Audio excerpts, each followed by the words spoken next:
हाँ, हाय।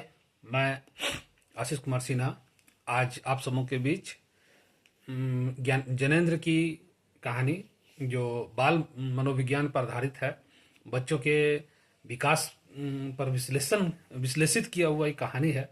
एक मुख्यतः बच्चे, छोटे छोटे बच्चे, जो जो उनकी क्रियाकलाप होते हैं, एक्टिविटी होती है, वो कैसे कार्य करते हैं, उनकी मन स्थिति क्या होती है, मानसिकता क्या होती है, वो क्या सोचते हैं, चाइल्ड साइकोलॉजी क्या कहती है, पेडागोगी क्या कहती है, बच्चों के प्रति जो हम हमारा व्यवहार है, और हम मध्यम वर्गीय परिवार के बीच जो बच्चों का लालन पालन है, उसके परिवेश है, हम क्या एक्सेप्टेशन करते हैं, इन सभी बातों पर चर्चा करने के लिए आज मैं एक बहुत ही जैनेन्द्र की कहानी है, जो जिसका नाम पाजेब है। और पाजेब का मैंने प्रथम भाग पहले प्रकाशित किया हुआ हूँ।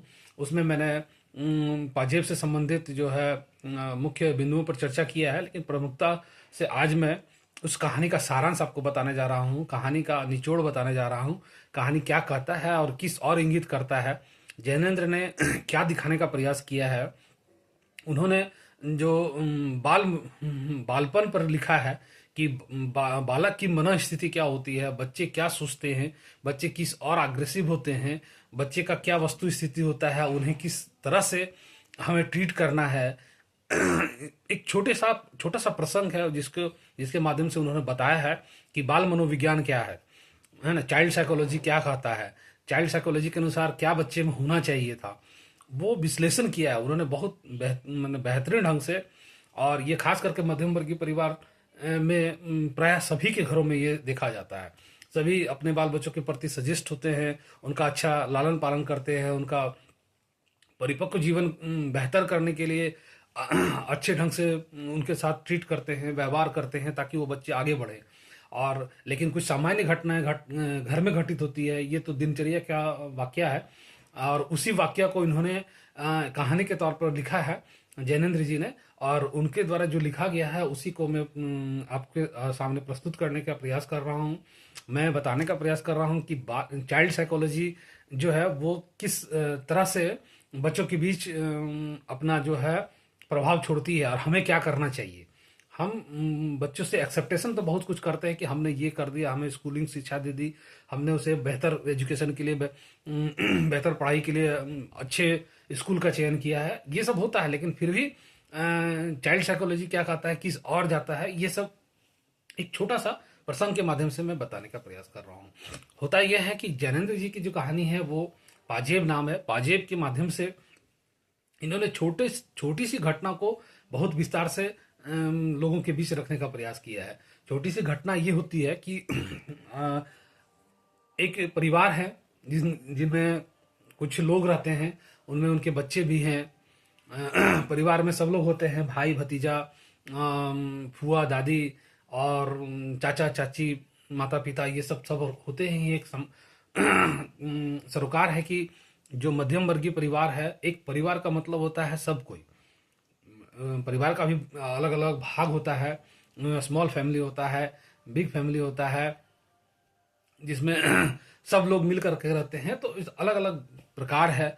तो हम लोग एक मध्यम वर्गीय परिवार का मामूली, जिसमें सब चाचा चाची, दादा दादी, नाना नानी और फुआ, ये सब हैं, उस फैमिली के पार्ट हैं।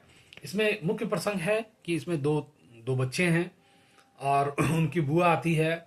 क्योंकि हर के घर में कोई ना कोई फंक्शन होता है। आज के दौर में एक प्रचलन है कि बर्थडे मनाने का। इसी पर उन्होंने लिया है कि यहीं से स्टार्ट किया है कि बर्थडे परंपरा जो है हमारे क्षेत्र में नहीं होता था। हम भारतीय के यहाँ, हम लोग भारत ऐसा देश है जहाँ बर्थडे, जन्मदिन मनाया नहीं जाता है। ये फॉरेन कल्चर का अडॉप्ट किया हुआ चीज़ है। तो लेकिन ये बहुत पॉपुलर हो गया कि हाँ, कुछ अच्छी चीज़ों को हमारी संस्कृति एक्सेप्ट करती है। जैसे कि बर्थडे का हम लोग मनाते थे, बच्चे का छठियारी मनाते हैं, या फिर उसका हर आयाम में अलग अलग विधान है, हर धर्म में अलग अलग प्रक्रिया है। तो अब जो ये प्रचलन है कि हर साल जो है जन्मदिन मनाने की प्रक्रिया है, इस पर भी इसमें बहुत अच्छी तरह से बताया गया है। इसमें होता क्या है कि बच्चे का जन्मदिन आने को है उससे पहले बुआ आती है और एक छोटी सी बच्ची होती है मुन्नी, जिसके लिए वो पाजेब खरीद के लाती है और उस बच्चे को देती है। तो बच्चे छोटे बच्चे हैं तो वो तो बहुत खुशी से पुलकित हो जाती है और पूरे सभी जगह घूम घूम के बताती है कि ये मेरा पाजेब है, मुझे बुआ ने दिया है। और नाचती है, कूदती है, खेलती है, ये सब वो चलता ही रहता है। इसी प्रक्रम में क्या होता है कि उसका एक भतीजा होता है जिसका नाम आशुतोष होता है। वो जब अपने बहन को देखता है कि फुआ ने उसको जो है बुआ ने पाजेब दिया है, तो वो थोड़ा सा मुरझा जाता है और उसे लगता है कि मुझे कोई ये नहीं। तो उसकी बुआ समझ जाती है और उसे बोलती है प्यार से, बेटा तुम्हारा जन्मदिन जब आएगा तो मैं तुम्हें साइकिल गिफ्ट दूंगा। तो यह सुनकर के वो बहुत खुश होता है और वो भी अपने मन में लालसा उत्पन्न करने लगता है कि मेरा जन्मदिन जल्द आए और मुझे साइकिल प्राप्त होगा तो मैं साइकिल को ऐसे चलाऊंगा, ऐसे करूंगा। ये प्रक्रिया चलती है। इसी बीच प्रसंग आगे बढ़ता है, कहानी का भाग आगे बढ़ता है और जो बच्ची होती है वो बच्ची खेलते खेलते कहीं पाजेब उसका गुम हो जाता है और गुम होने के कारण जो है घर में भूचाल आ जाता है। सभी लोग एक दूसरे पर बात करने लगते हैं। ये पाजेब जो हो एक वस्तु होती है जो चांदी की बनी हुई होती है, पैर में पहनने के लिए होता है।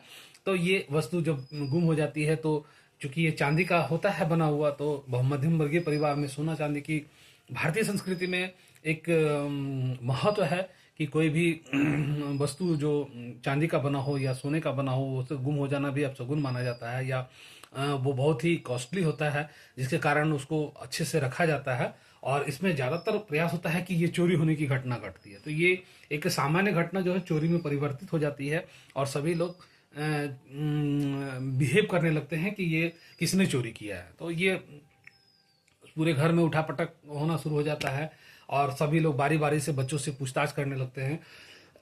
आशुतोष है और मुन्नी है, मुन्नी का तो गुम ही हुआ है। और इस क्रम में जो है आशुतोष, छुन्नू जो उसका पड़ोसी का दोस्त रहता है वो, और एक बंसी का जो बंसी है जो वहाँ का नौकर है, उस पर ये तीन पर शक का दायरा घूमता रहता है।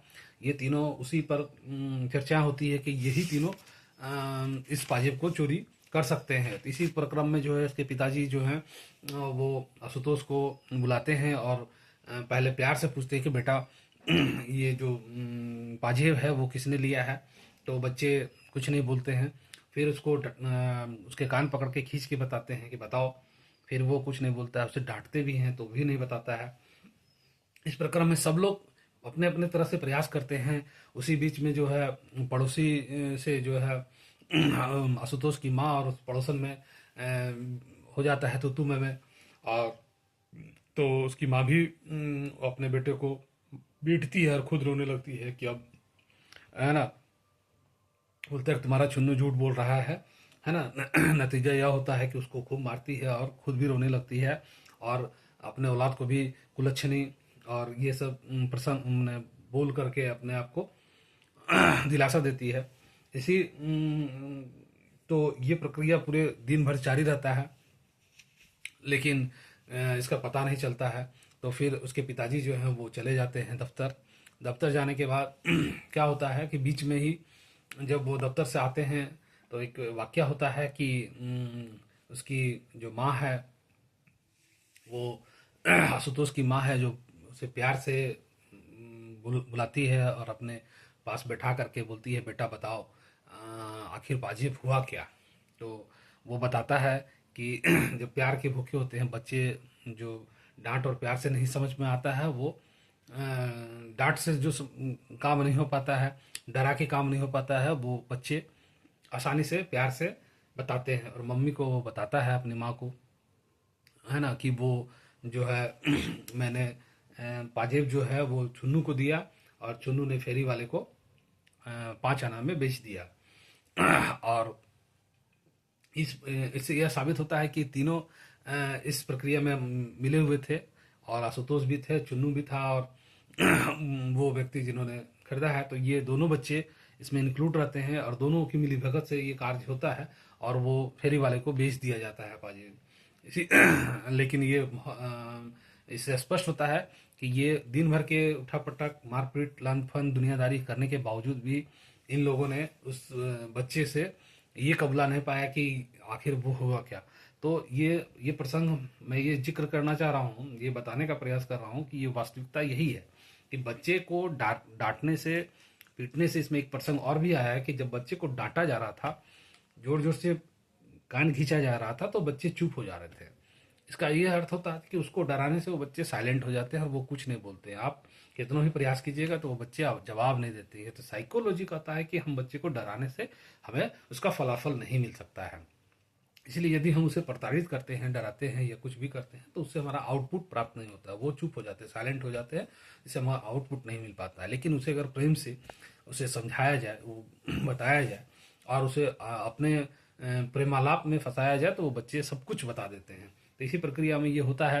पाजिब का पता चल जाता है जब उसके पिताजी वापस आते हैं, और ये प्रसंग जब उसकी माँ बताती है अपने हस्बैंड को, अपने पति को, कि ऐसा ऐसा हुआ है, तो जा करके उसे गुस्सा में आते हैं और बोलते हैं, असतुष को बुलाते हैं कि जाओ ये 5 आना लो और वापस तुम पाजेब को लेकर के फेरी वाले से लेके आओ। तो अब वो फिर निरुत्तर हो जाता है, बच्चा कुछ नहीं जवाब देता है, क्योंकि वो जानता है कि मैं 5 आने उसको दूंगा, फिर वो जाएगा, वो पता नहीं वो मिल पाएगा या नहीं मिल पाएगा, ये क्लियर नहीं हो पाता है। तो यहाँ ये बताया गया है, ये दिखाने का प्रयास किया गया है कि जैनेन्द्र जी ने जो पाजेब कहानी के माध्यम से मध्यम वर्ग की मानसिकता में आ रहे बदलाव की ओर संकेत किया है। शहरीकरण और पूंजी के बढ़ते हुए वर्चस्व के कारण मानवीय संबंधों में तेजी से बदलाव आने लगा है, उसमें अपने आप में बदलाव होने लगा है। पूंजीवादी प्रक्रिया के कारण जो है लोग की सोच बदलने लगी है। पहले जो वस्तु स्थिति थी वो बदल रहा है, अब एक दूसरे पर आरोप लगाया जाता है। तो ये एक सामान्य सी प्रक्रिया थी, लेकिन इसको इन्होंने इस तरह से सजा करके बताया कि चाइल्ड साइकोलॉजी में बच्चे पर क्या असर पड़ता है और बच्चे क्यों चुप हो जाते हैं। तो एक सामान्य सी घटना को इन्होंने बखूबी बहुत बेहतर ढंग से बताया है। मैं इसके संदर्भ में कुछ आपको बता रहा हूँ कि इन्होंने क्या कहा है। जो इनका निष्कर्ष है मध्यम वर्गीय मानसिकता और बदलते नैतिक मूल्य का, उसके बारे में विस्तार से बता रहा हूँ, थोड़ा सा समझने का प्रयास करेंगे।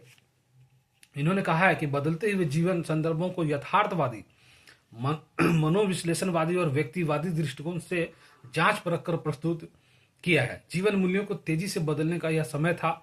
व्यक्ति का जीवन इतना सरल नहीं रह गया था जैसा कि कुछ समय पहले तक वे तत्व मौजूद थे। आपसी संबंधों में संदेह और अविश्वास पैदा होने लग गया था। आर्थिक और राजनीतिक दबाव में व्यक्ति के बीच संदेह का वातावरण तैयार कर दिया था। एक प्रकार के भय से आक्रांत मध्य वर्ग के कई आशंकाओं को अपने मन में पालने लग गया था। संयुक्त परिवार के विघटन ने मध्यम वर्ग के भयाक्रांत कर दिया था। यहाँ निश्चित है कि संयुक्त परिवार का विघटन होना प्रारंभ हो गया है और इसमें एक भय का माहौल उत्पन्न हो गया। जीवन के आदर्शों से वह हटने लगा था। व्यवस्था में आए बदलाव में आपसी रिश्ते नातों पर भी आघात करना प्रारंभ कर दिया था। इन्हीं बदलते हुए संबंधों, आशंकाओं और संदेह के माध्यम से जैनेन्द्र ने पाजेब के माध्यम से मध्यम वर्गीय मानसिकता में आए बदलाव को चित्रित किया है। व्यवस्था के अंतर्विरोध को उगाड़ने में परिवारिक संबंधों के बीच या बैठे संदेह के कारण पिता ने पुत्र पर दबाव डालकर ना हुई चोरी को कबूलने के लिए मजबूर कर दिया। यहाँ केवल बेटे द्वारा एक अपराध होने की यह चोरी करने की मात्रा आशंका से मध्यम वर्गीय नीति मूल्यों के टूटने की पीड़ा पिता को घेर लेती है। आशुतोष का प्रत्येक हाव भाव, उसके दोस्त छुन्नू के साथ उसका पतंग उड़ाना आदि बाल सुलभ खेल को संदेह की नजर से देखा जाना तत्कालीन समय में आर्थिक दबाव के कारण बदलते जीवन मूल्यों की ओर स्पष्ट संकेत करते हैं।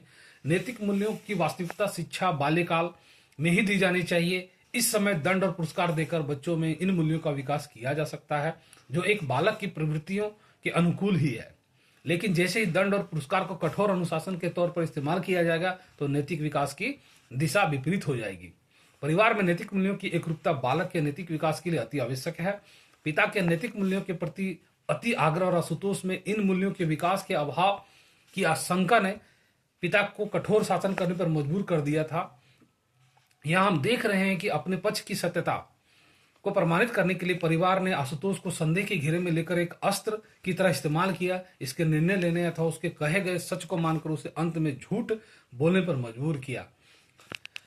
अपने ऊपर या परिवारजनों पर विश्वास उठना व्यक्ति के जीवन में हो रहे उतार चढ़ाव का ही प्रतिबिंब हो होता है। आशुतोष के माता पिता एक विशिष्ट दायरे में घूमते नजर आते हैं, सामाजिक यथार्थ से एकदम निरपेक्ष अपनी ही समस्याओं से घिरे हुए हैं। उनका संघर्ष व्यक्ति के अंतर्मन में अधिक चलता है, सतह पर कम दिखता है।